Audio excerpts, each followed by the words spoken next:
तो दोस्तों, ये एक ऐसी हॉरर मूवी है जिसमें आपको दिखाया गया है कि ब्लैक मैजिक कैसे होता है। इस मूवी में एक औरत अपने प्यार को पाने के लिए किसी भी हद तक जा सकती थी, इसीलिए उसने ब्लैक मैजिक का रास्ता चुना। लेकिन ये ब्लैक मैजिक का रास्ता उसी के लिए उल्टा पड़ गया। उसके परिवार के एक एक करके लोग मरने लगे और आपको इस मूवी के एक्सप्लेनेशन में पता चलेगा कि ऐसा क्यों हो रहा था। तो आज हम जिस मूवी के बारे में बात करने जा रहे हैं उसका नाम है सिचिन। मैं आप लोग को बता देता हूँ कि इस मूवी से हम लोग इस फ्रेंचाइजी के सारे मूवीज के बारे में डिस्कस करने वाले हैं और इस मूवी के फ्रेंचाइजी में 8 मूवीज अभी तक रिलीज हो चुके हैं। तो इसीलिए हम एक एक करके सारे मूवीज को समझेंगे। तो चलो बिना टाइम गवाए सीधा चलते हैं मूवी एक्सप्लेनेशन की तरफ और देखते हैं कितने लोगों में हिम्मत है इस मूवी को पूरा देखने की।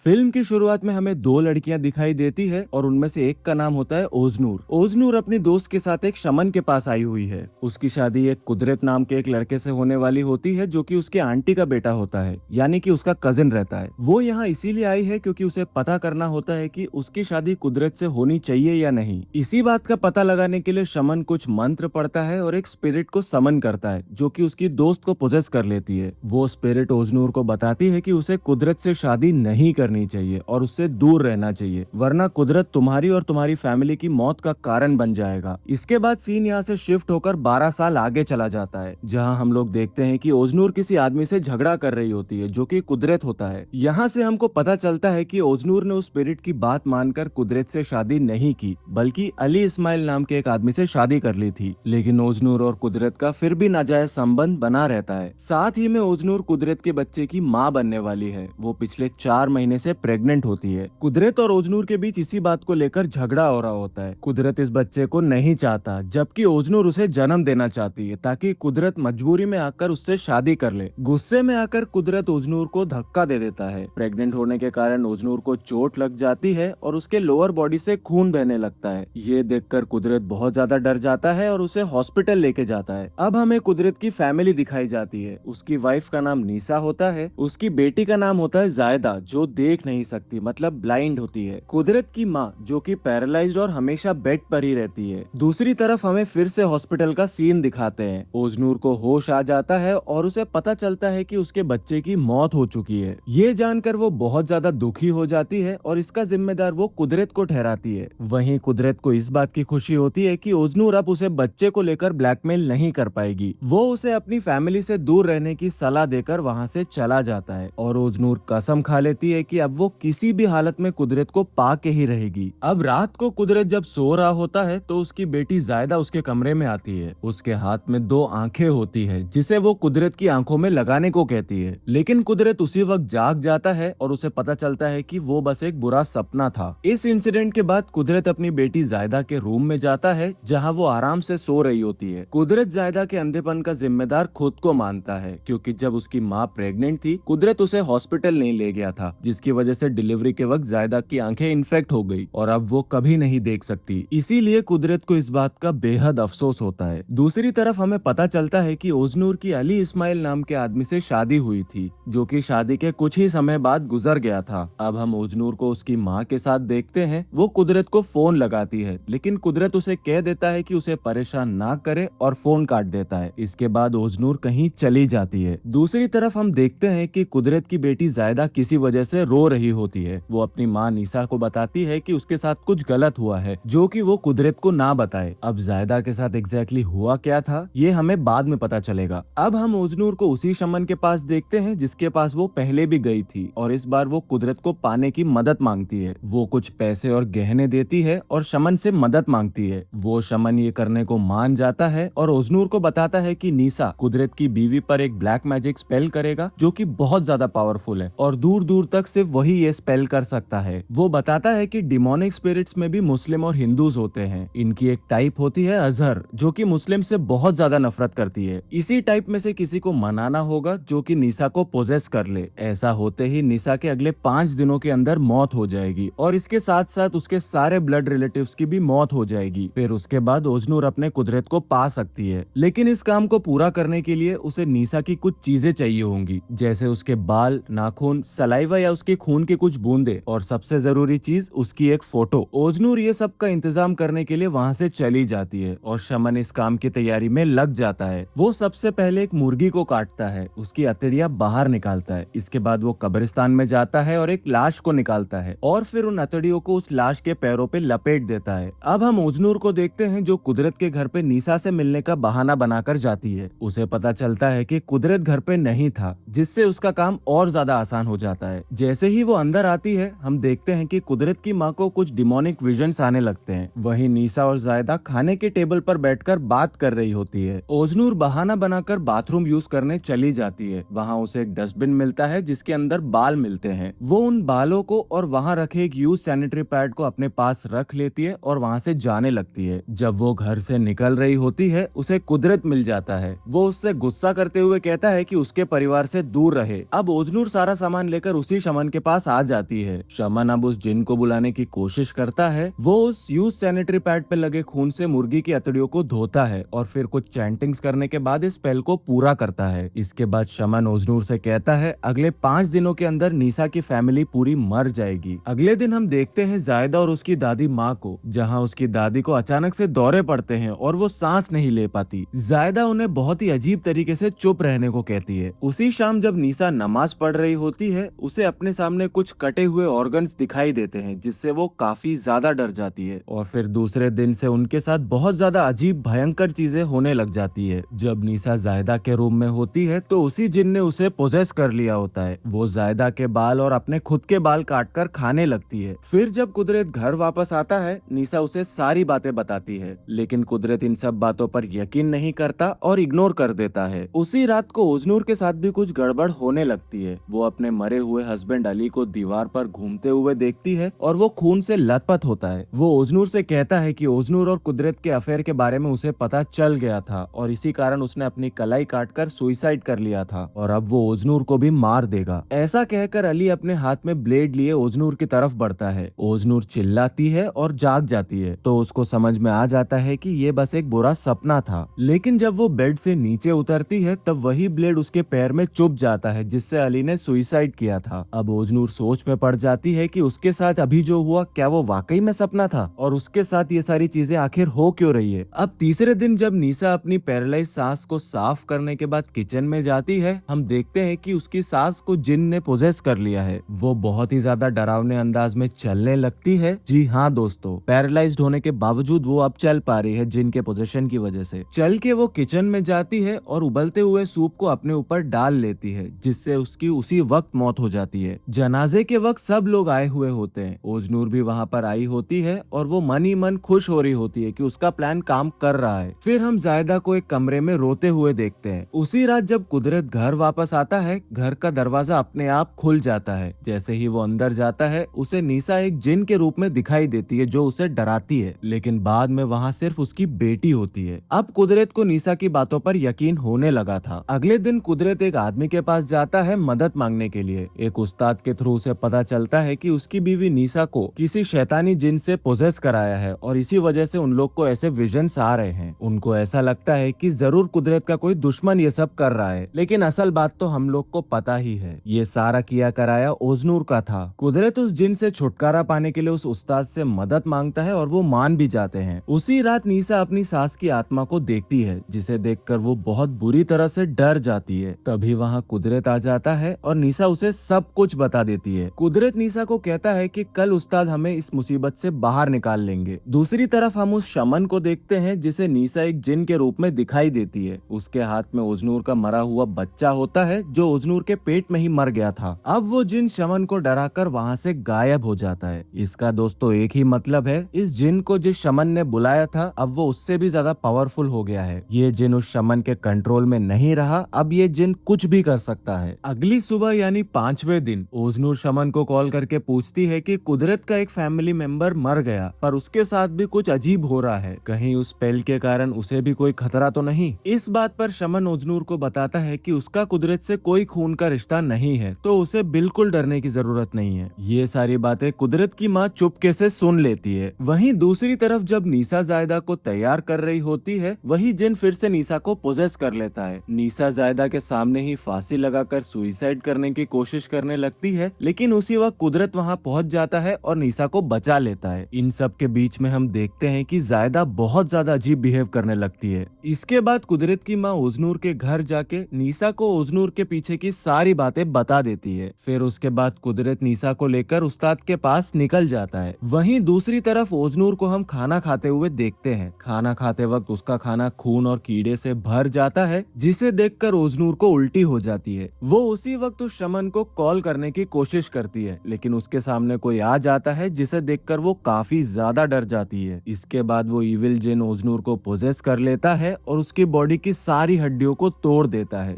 जिसकी वजह से उसकी मौत हो जाती है। अब ओजनूर यहाँ पे क्यों मरी, इसके बारे में मैं आप लोग को एंड में बताऊंगा। दूसरी तरफ कुदरत उस्ताद के पास पहुंच जाता है और उसे ओजनूर के बारे में सब कुछ बता देता है। उस्ताद यहाँ समझ चुका था कि जरूर कुदरत के किसी ने शैतानी ताकतों से सौदा किया होगा और इसी कारण निशा को बचाना और ज्यादा मुश्किल हो गया है। अब वो उस्ताद निशा और कुदरत को एक कमरे में ले जाता है और निशा को एक कुर्सी में बांध देता है। उसके चारों तरफ कुरान की किताबें रखी होती है। निशा के मुंह को एक काले कपड़े से ढक भी देते हैं। इसके बाद उस्ताद झाड़ फूक शुरू करता है और निशा के ऊपर होली वाटर डालने लगता है, लेकिन उसी वक्त वहाँ जायदा आ जाती है, जिसे किसी जिन ने पोजेस कर लिया होता है। वो जिन कुदरत से पूछता है कि उसने अपनी बीवी को क्यों धोखा दिया और वो उसे मारने के लिए उसकी तरफ बढ़ती है, लेकिन उस्ताद उसे किसी तरह से फिर से बांध देता है और उसे डंडे से मारने लगता है। वो कहता है कि इससे सिर्फ उस जिन को चोट लगेगी और वो बाहर निकल जाएगा, लेकिन निशा के सर से खून आने लगता है और वो उसी वक्त मर जाती है। ये देखकर कुदरत बहुत ज्यादा गुस्से में आ जाता है और उस्ताद का गला पकड़ लेता है। यहाँ पर उस्ताद समझ चुका होता है कि निशा कभी पोजेस थी ही नहीं। वो कुदरत को बताने की कोशिश करता है कि निशा नहीं बल्कि जायदा पोजेस थी। वो जायदा की तरफ इशारा करता है और कहता है कि शैतानी जिन ने जायदा को पोजेस किया था। तो दोस्तों, यहाँ पर मूवी का पूरा ट्विस्ट रिवील होता है। तो अब हमें उस सीन को दिखाया जाता है जहाँ जायदा अपनी माँ से कहती है कि उसके साथ कुछ बुरा हुआ है और वो कुदरत से कुछ ना बोले। असल में उस वक्त उसके पहले पीरियड शुरू हुए थे, जिससे कुदरत को बताने से मना करती है। और जो सैनिटरी पैड ओजनूर ने बाथरूम से चुराया था वो निशा का नहीं बल्कि जायदा का था, और जो बाल उसने लिए थे वो भी जायदा के थे। इसी वजह से वो ब्लैक मैजिक का स्पेल निशा की जगह जायदा पर हो गया और जिन ने जायदा को पोजेस कर लिया। और इसके बाद जिन ने जायदा के सारे ब्लड रिलेटेड फैमिली मेंबर्स को मारना शुरू कर दिया। पहले उसकी दादी को मारा, फिर ओजनूर को क्योंकि वो स्पेल करने वाली थी, और जिन ने सबसे पहले जायदा को ही देखा था। इसके बाद जायदा कुदरत की तरफ देखती है और फिल्म यहीं पे खत्म हो जाती है। मोस्ट प्रोबेबली जायदा ने कुदरत को भी मार डाला होगा क्योंकि वो भी उसका ब्लड रिलेटेड फादर था। और मूवी के एंड में बताया जाता है कि उस जिन ने कुदरत को मारने के बाद जायदा को भी मार डाला था। इन दी एंड ब्लैक मैजिक जीत गया, लेकिन सब लोग मर गए थे। और ये दिखाते हुए मूवी यहीं पे खत्म हो जाती है। दोस्तों, मूवी खत्म हो गई तो क्या हुआ? हमारा वीडियो यहाँ पे खत्म नहीं हुआ है, क्योंकि अगर आप लोग यहाँ तक देख रहे हो तो मैं जानता हूँ कि आप लोग को ये वीडियो बहुत पसंद आया है। इसीलिए इस वीडियो को लाइक कर दो और चैनल को सब्सक्राइब जरूर कर लो, ताकि ऐसे मूवी एक्सप्लेनेशंस मैं आगे भी लाता रहूं और आप लोग देखते रहो। जाने से पहले कुछ थ्योरीज के बारे में भी हम लोग बात कर लेते हैं। तो मेरी पहली थ्योरी ये कहती है कि ओजनूर की मौत कोई गलती नहीं थी, बल्कि ये ब्लैक मैजिक स्पेल का जस्टिस था। मुझे ये थ्योरी बहुत ज्यादा पावरफुल लगती है और काफी ज्यादा रिलेटेड टू द मूवी लगती है। जब ओजनूर ने उस शमन से ब्लैक मैजिक स्पेल करवाया तो शमन ने क्लियरली बोला था कि जिन सिर्फ कुदरत के ब्लड रिलेटिव्स को मारेगा। अब ओजनूर का कुदरत से कोई ब्लड रिलेशन नहीं था, तो टेक्निकली वो सेफ थी। लेकिन फिर ओजनूर मरी क्यों? थ्योरी ये है कि जब ओजनूर ने ये स्पेल करवाया तो उसने जायदा का सैनिटरी पैड यूज किया। जायदा कुदरत की बेटी है, यानी कुदरत का सीधा ब्लड रिलेटिव, तो स्पेल जायदा पर हुआ और जिन ने जायदा के ब्लड रिलेटिव्स को मारना शुरू कर दिया, जिसमें ओजनूर भी आ गई। क्योंकि ओजनूर जायदा के बाप कुदरत की लवर थी और जिन ने ओजनूर की फैमिली को भी मारना शुरू कर दिया था, क्योंकि जिन ने उसे भी फैमिली का हिस्सा मान लिया था, क्योंकि वो बार बार घर में आया जाया करती थी। लेकिन और भी ज्यादा गहरा एंगल ये है कि ओजनूर ने खुद अपनी तबाही बुलाई। उसने एक ऐसी बच्ची जो देख भी नहीं सकती थी, जायदा को इन सब के बीच में लाके खुद के हाथ से अपना खात्मा करवा लिया था। ये नेचर का या फिर जिन का जस्टिस कह सकते हैं। जो आग तुमने लगाई उसमें तुम भी जलोगे। अब हमारी सेकेंड थ्योरी जो है, ये एक बहुत ज्यादा ज्यादा पॉपुलर फैन थ्योरी है जो रेडिट और हॉरर मूवी फोरम्स पर डिस्कस हुई है। फिल्म की शुरुआत में मतलब 12 साल पहले उस स्पिरिट ने ओजनूर को क्लियरली बोला था, कुदरत से दूर रहो वरना तुम्हारी और तुम्हारी फैमिली की मौत का कारण वो बनेगा। अब फैन थ्योरी ये कहती है कि वो स्पिरिट एक्चुअली कुदरत के बारे में झूठ नहीं बोल रहा था, बल्कि एक डबल मीनिंग बात कर रहा था। लोगों का ये मानना है कि स्पिरिट असल में ये कहना चाहती थी कि कुदरत का एग्जिस्टेंस ही एक कर्स है, जो भी उसके करीब आएगा बर्बाद हो जाएगा। और फिल्म में भी एग्जैक्टली यही हुआ। नीसा जो कुदरत की बीवी थी मारी गई, कुदरत की माँ मारी गई, ओजनूर कुदरत की लवर मारी गई, जायदा कुदरत की बेटी पोजेस हुई और फिर मारी गई। हॉरर मूवी फैंस का ये कहना है कि कुदरत खुद एक कर्स्ड इंसान था, शायद उसकी पैदाइश ही किसी बुरे चीज के साए में हुई थी। ओजनूर ने स्पेल करवाया जरूर, लेकिन जिन इतना पावरफुल इसीलिए बन पाया क्योंकि कुदरत की लाइफ में पहले से ही कोई इविल एनर्जी अट्रैक्ट होती थी। उस स्पिरिट ने 12 साल पहले ही ये सब देख लिया था और ओजनूर ने उसकी बात नहीं मानी तो वो खुद भी इस आग में जल गई। इस थ्योरी का एक सपोर्टिंग पॉइंट मेरी तरफ से, कुदरत ने कभी भी किसी के लिए सही काम नहीं किया होता है। उसने अपनी प्रेग्नेंट लवर को धक्का दिया, अपनी बेटी की आंखें खराब होने की वजह बना, अपनी बीवी को इग्नोर किया। एक इंसान जो इतने पाप करता है उसके आसपास का माहौल खुद ही डार्क हो जाता है और इसी डार्कनेस ने इस जिन को और ज्यादा पावरफुल बना दिया। तो दोस्तों ये थी सिचिन मूवी की पूरी कहानी और थ्योरी से रिलेटेड कुछ एनालिसिस। जैसा कि मैंने आप लोग को पहले ही बता दिया, सिचिन फ्रेंचाइजी की पूरी मूवीज को मैं एक्सप्लेन करने वाला हूँ, तो इसलिए सिचिन पार्ट 2 का एक्सप्लेनेशन और थ्योरी एनालिसिस बहुत जल्दी इस चैनल पे आने वाली है। अगर आप लोग मिस नहीं करना चाहते तो चैनल को अभी जाके सब्सक्राइब कर लो। और अगर आप लोग को सिचिन मूवी पसंद आई है तो फिर आपको ये मूवी 100% पसंद आएगी। इस मूवी में भी सेम ऐसे ही ब्लैक मैजिक स्पेल का इस्तेमाल करके लोगों की लाइफ तबाह करी गई है, तो आप लोग को इस मूवी को भी चेकआउट करना चाहिए। इसमें भी मैंने मूवी एक्सप्लेनेशन और थ्योरी एनालिसिस दिया हुआ है। और अगर आप लोग कोई और हॉरर मूवी भी एक्सप्लेन करवाना चाहते हो तो बस कमेंट सेक्शन में उस मूवी का नाम लिख के दे दो, मैं अपना बेस्ट ट्राई करूंगा अगला उस मूवी को एक्सप्लेन करने के लिए। तो दोस्तों मिलते हैं हमारे नेक्स्ट वीडियो में। उम्मीद करता हूँ आप लोग को ये वीडियो पसंद आया होगा, तो चैनल को सब्सक्राइब करके लाइक जरूर कर देना इस वीडियो को और वेट करिएगा सिचिन पार्ट 2 एक्सप्लेनेशन वीडियो का। मिलते हैं हमारे नेक्स्ट वीडियो में, तब तक के लिए स्टे स्पूकी।